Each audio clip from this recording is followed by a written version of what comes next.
Tara and Caitlin for the beginning part of that, going over self-esteem and some activities. So I'm picking up with what the parents' role is with self-esteem and helping your kids know that they count.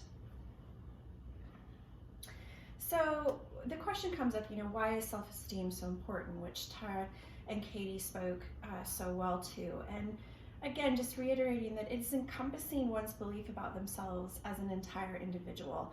And these beliefs come from a lot of different influencers and a lot of different places. And, part of that, of course, is the family and parents. And so there are a lot of ways that self-esteem can be affected by parents. And in this, parents needing to be aware of themselves, perhaps their own concerns with self-esteem, and the needs of their child. So some parental influencers on self-esteem can be looked at through the lens of attachment theory, which says that, which attachment theory basically says it is a basic sense of trust that develops through bonding with the caregiver that contributes to a sense of security, self-esteem, and how one interacts with the world.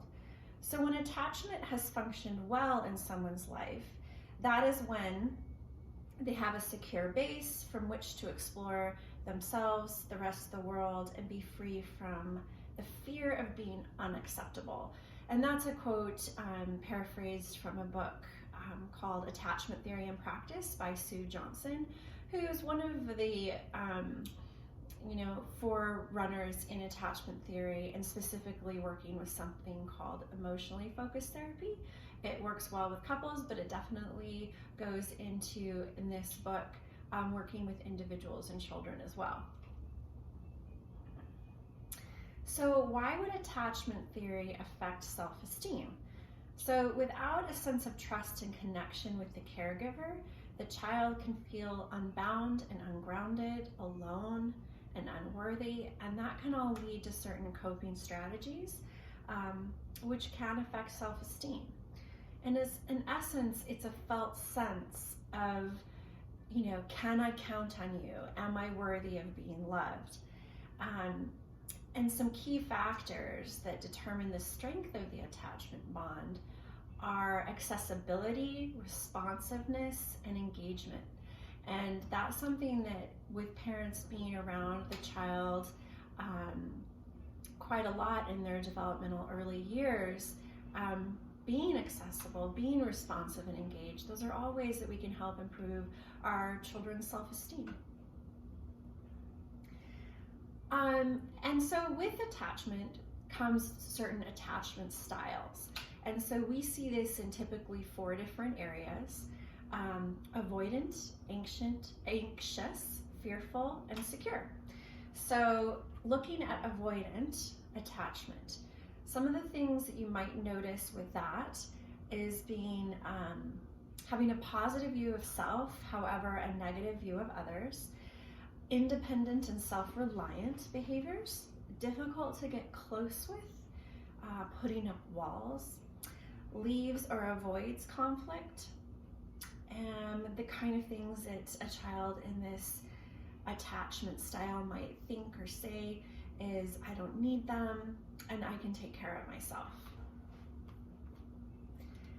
Looking at a child with an anxious attachment, some things that you might notice here is a negative view of self, but a positive view of others, dependency, fear of losing relationships, emotional highs and lows, can be aggressive as they hold on to that thing or person they fear losing, clinging upon separation. Some things they might say or think would be, she'll let me down, or he'll leave me, thinking of the parents or whatever caregiver that is that the child is anxiously attached to.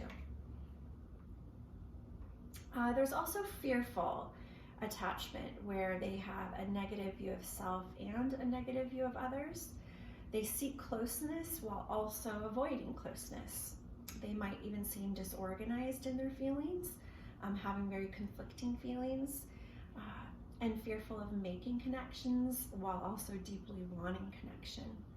Could be self-harming or abusive, and things they might say or think would be, there's something wrong with me, or no one can love me. And then of course there's secure attachment too, and children along this attachment style would have a positive view of self and others, be relatively independent, comfortable with emotional intimacy, comfortable with closeness, healthy relationships, secure and trusting. He is there for me when I need him. She always calms me. So as children, a securely attached child might be able to separate from the parent, seek comfort from parents when frightened, return of parents is met with positive emotion, and prefers parents to strangers, depending on the developmental age. And as adults, because this does translate, and this sense of self-esteem is intertwined in these attachment styles, so hoping that we can help our children become a secure adult, some things that you might notice is having trusting, lasting relationships, tend to have a good self-esteem, comfortable sharing feelings with friends and partners, and seek out social support.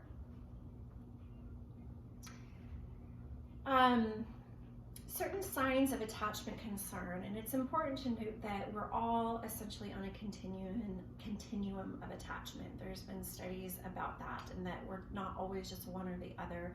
We can range, and it doesn't always come from severe neglect or abuse, which can be a myth about our attachment styles. Just sometimes, overly busy parents, or potentially feeding issues when the baby was an infant, or lack of physical contact, or insecure parenting can affect attachment and self-esteem as well. So how comfortable does the parent feel in the role of the parent, and how that is translated to the child. So certain signs that you might see with the child would be a lack of eye contact, not seeking comfort, potentially depression or aggression, anxiety, and loss of control, things such as maybe eating or toileting, etc. So how to increase self-esteem through attachment? I mentioned earlier that being accessible, responsive, and engaged are kind of a simplistic way to think of ways to boast self-esteem with attachment, and it makes a nice acronym to remember. Basically being, are you there for me? And how meaningful, impactful that can be when a child knows that someone is there for them through that accessibility, responsiveness, and engagement. And validation. We all know how good it feels to be validated for who we are, and that's no different for a child. So recognizing and showing the value and worth of your child. And then some other ones that are readily accessible: physical contact, being present, eye contact, and of course being self-aware of our own emotions. And there's some awesome attachment theory resources that play really well into this idea of self-esteem, and how parents can contribute to a positive self-esteem through positive attachment experiences. To kind of give a background on attachment theory, looking at Harry Harlow's Monkey Love, which there's a link here to follow, is quite fascinating, as they started to experiment with what children need. The still face experiment, the social brain and its superpowers is an excellent TED Talk. And the continuum concept. This is a little bit more about instincts and evolution, but definitely relates to our ideas of attachment and self-esteem and security and bonding. And there's a really great, it's not linked here, but if you can look it up, This American Life episode, number 317, called Unconditional Love, which actually tracks a young boy who was adopted from Romania at the age of 7, who prior to that had never experienced life outside of his facility, essentially not even outside of his crib, and what happens with the family that adopts him. It's really illuminating as far as self-esteem and attachment go. And with that, Zach is going to talk about parent praise and exercise, and I will be back towards the end. Thank you.